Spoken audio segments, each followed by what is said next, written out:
গল্পের শুরুতে আমরা একটি ছেলেকে বলতে শুনি, আজ এই বাড়িটা এত ছোট ছোট কেন লাগছে? আর বেসিনের উচ্চতা এত কম কেন মনে হচ্ছে?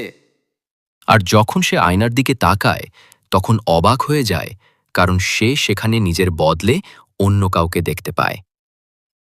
এরপর দৃশ্য কাট করে 2 সপ্তাহ আগে চলে যায়। সেখানে আমরা দেখতে পাই পার্ক নামের একটি মোটা ছেলেকে কিছু বুলিদের দ্বারা অত্যাচার করা হচ্ছে।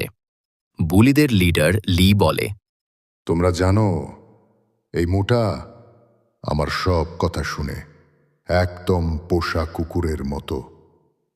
তারপর সে পার্ককে শুয়োরের মতো অভিনয় করতে বলে। মার খাওয়ার ভয়ে পার্ক সত্যি শুয়োরের মতো আচরণ করতে শুরু করে।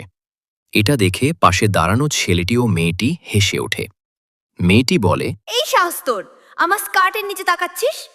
পার্ক কিছুই করেনি, কিন্তু তবুও লি তার কলার ধরে তার গালে চড় মেরে তাকে টয়লেটের দিকে ছুঁড়ে ফেলে দিয়ে বলে।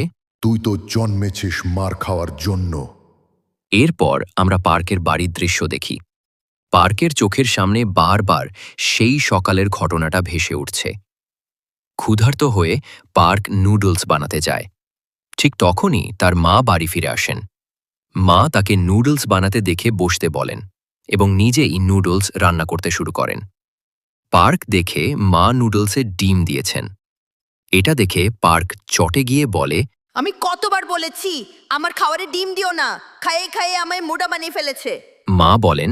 এইবার খেয়ে নাও, পরের বার থেকে খেয়াল রাখবো। এরপর পার্ক স্কুল ট্রান্সফার করার কথা তোলে, কিন্তু তার মায়ের আর্থিক অবস্থা খুব একটা ভালো ছিল না। তিনি একাই উপার্জন করতেন এবং এই বাড়িটাও অনেক কষ্টে কম ভাড়ায় পেয়েছিলেন।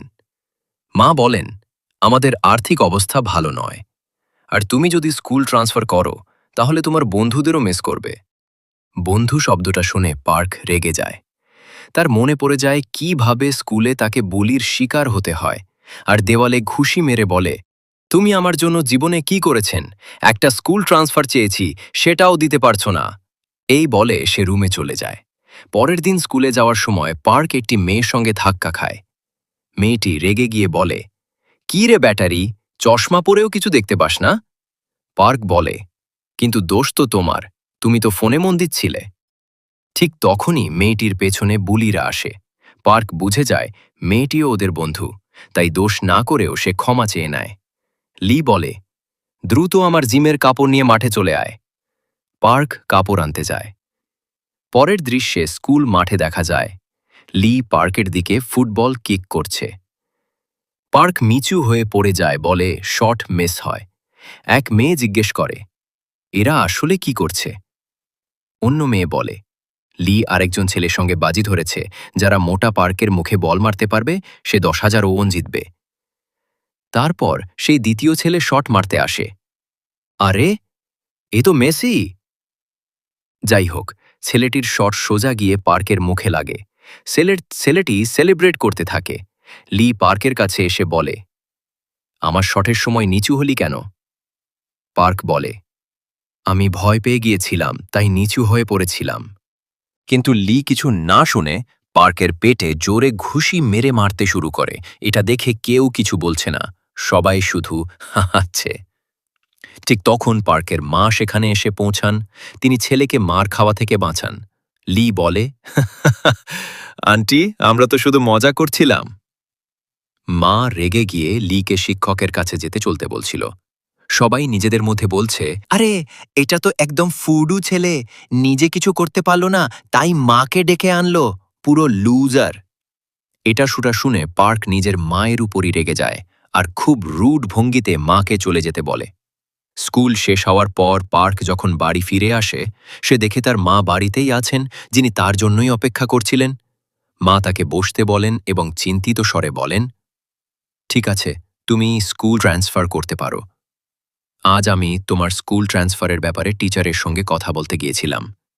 কাজের কারণে হয়তো আমি তোমার সঙ্গে অন্য শহরে যেতে পারবো না, তাই তোমায় একাই থাকতে হবে। কিন্তু চিন্তার কিছু নেই, আমি প্রতি মাসে তোমায় টাকা পাঠিয়ে দেব। মায়ের কথা শুনে পার্ক অনুভূতি করতে পারে সে তার মায়ের সঙ্গে কত খারাপ ব্যবহার করেছে। তার মা তো সবসময় তার ব্যাপারেই ভাবছিল। এর পরের সপ্তাহে পার্ক তার বাড়ি ছেড়ে সোল চলে আসে। তার নতুন বাড়ি অনেক ছোট ছিল, কিন্তু তার ভালো লাগছিল যে এখানে তাকে কেউ বুলি করবে না এবং এই নতুন জায়গায় সে জীবনের নতুন শুরু করবে। জিনিসপত্র ঠিকঠাক করার পর পার্ক শহর ঘুরতে বের হয়। হঠাৎ সে এক মেয়ের সঙ্গে ধাক্কা খায়।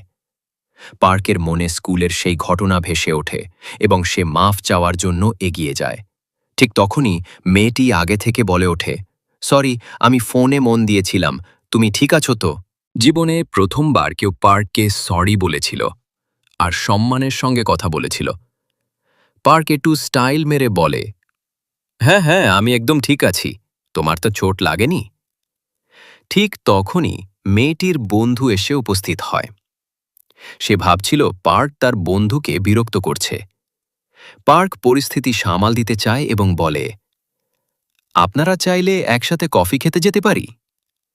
এই কথা শুনে ছেলেটি রেগে যায় আর কিছু না শুনেই পার্কের মুখে জোরে ঘুষি মেরে দেয় এবং তাকে খুব খারাপভাবে মারতে শুরু করে।